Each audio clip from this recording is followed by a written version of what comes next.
Welcome to food type channel. இப்போ நம்ம பார்க்க போகிறது வெந்தயக்கீரை பருப்பு குழம்பு. ஆல்ரெடி வெந்தயக்கீரை குழம்பு நம்ம சேனலில் போட்டிருக்கேங்க. அது புளி ஊற்றி செய்கிறதுங்க.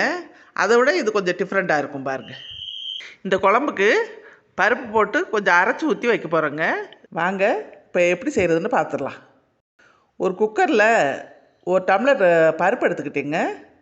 நல்லா தண்ணி ஊற்றி வாஷ் பண்ணி 2 டம்ளர் தண்ணி விட்டு கொஞ்சம் மஞ்சத்தூள் போட்டு 3 விசில் விட்டு எடுத்துக்கிட்டிங்க. நல்லா பருப்பு வேகணும். பருப்பு வேகட்டும், நம்ம கீரை ரெடி பண்ணிடலாம். அடுப்பில் கடாய் வச்சுக்கிட்டு கடாய் சூடானதும் 1 டேபிள் ஸ்பூன் எண்ணெய் விட்டுக்குருவாங்க. 10 பல் பூண்டு போட்டுக்குருவாங்க. நல்லா இது ப்ரௌன் கலர் வர்ற வரைக்கும் வதக்கிட்டு வெந்தயக்கீரையை நல்லா க்ளீன் பண்ணி கழுவி வச்சுருக்கீங்க. இது 1 கட்டு கீரைங்க.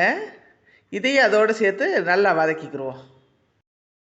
இது ஒரு 5 மினிட்ஸ் வதக்கினா போதுங்க. நல்லா வதங்கிடும். இதை தனியாக வதக்கி எடுத்து வச்சுக்கிடுவோம். இது ரொம்ப சுருளை வதக்க வேணாங்க. ஏன்னா இது குழம்புல போட்டு கொஞ்சம் நேரம் வேக விடுறதுனால வெந்துடும் சீக்கிரம். இந்த அளவுக்கு வதக்கினா போதும். ஸ்டவ்வை ஆஃப் பண்ணிவிட்டு இதுக்கு தேவையான மசாலாலாம் ரெடி பண்ணிக்கிறோங்க. இப்போ மிக்ஸி ஜாரில் 2 ஸ்பூன் வறுத்த நிலக்கடலை எடுத்துக்கிறோங்க. 1 ஸ்பூன் கடலைப்பருப்பு வறுத்தது எடுத்துக்கிறோங்க. 1 ஸ்பூன் எள்ளு வறுத்தது எடுத்துக்கிறோங்க. தண்ணி சேர்த்து இது ஒரு பேஸ்ட் மாதிரி அரைச்சி எடுத்துக்கலாங்க.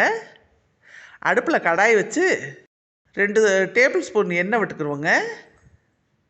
எண்ணெய் சூடானதும் கொஞ்சம் கடுகு சேர்த்துக்குருவோங்க. ஒரு 1/4 ஸ்பூன் கடுகு, 1/4 ஸ்பூன் சீரகம் சேர்த்துக்குருவோங்க. பொடி பொடியாக 2 வெங்காயம் நறுக்கி வச்சுருக்கீங்க, அதையும் சேர்த்துக்குருவோம்.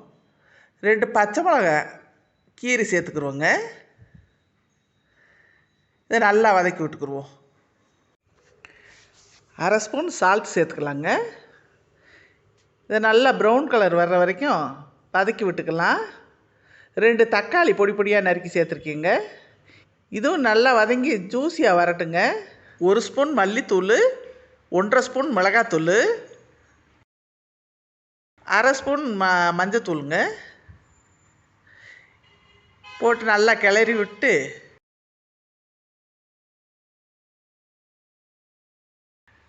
நம்ம வதக்கி வச்சுருக்கோம்லங்க அந்த கீரை, அதை எடுத்து இதில் கலந்து விட்டுக்கிற வேண்டியதுங்க. கலந்து 2 வதக்கிட்டு பருப்பு விசில் விட்டு வச்சுருக்கோம்லங்க, அந்த பருப்பை எடுத்து இதில் ஆட் பண்ணிக்கிற வேண்டியது.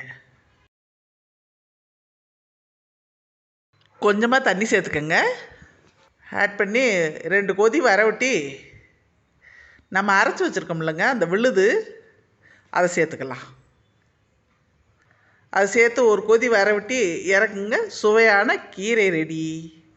இந்த டிஷ்ஷை ட்ரை பண்ணி பார்த்துட்டு கமெண்ட் பண்ணுங்கங்க.